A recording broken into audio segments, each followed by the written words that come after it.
Introducing the dark side of empathy. How too much sympathy can be a recipe for disaster. Empathy, often revered as a noble quality, possesses a hidden darkness that can lead one down a treacherous path. Yes, dear audience, too much sympathy can become a recipe for disaster, while the ability to understand and share the feelings of others might seem virtuous. It can easily become a perilous trap. Imagine, if you will, a situation where you are consumed by the agony of someone else's suffering. Your heart bleeds, your emotions become entangled, and soon you find yourself drowning in their sea of despair. Sympathy, once a beacon of compassion, starts morphing into a destructive force. Empathy, as it turns out, is not immune to its own excessive burden. Instead of offering solace, an overdose of compassion risks eroding the boundary between self and other.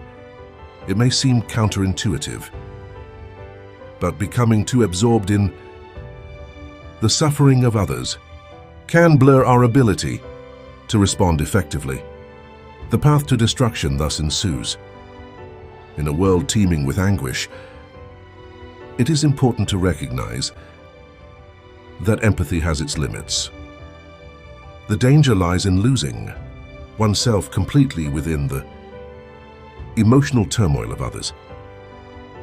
By fixating solely on their pain, one risks overlooking the long-term consequences and potential solutions that lie ahead. The recipe for disaster bruises empathy blinds us to the bigger picture, trapping us in an endless cycle of shared suffering.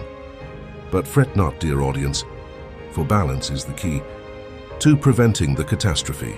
We must learn to temper our empathy with rationality, drawing boundaries that protect our own emotional well-being. By maintaining a healthy detachment, we can better understand the suffering without being consumed by it. This measured approach allows us to see beyond the immediate pain, providing a clearer path toward genuine support and growth. So let us take a moment to consider the dark side of empathy. While this quality can indeed be a powerful tool for compassion, we must be wary of the pitfalls. May we remember that excessive sympathy can be a recipe for disaster, binding us within a web of shared anguish, rather than guiding us towards a brighter tomorrow.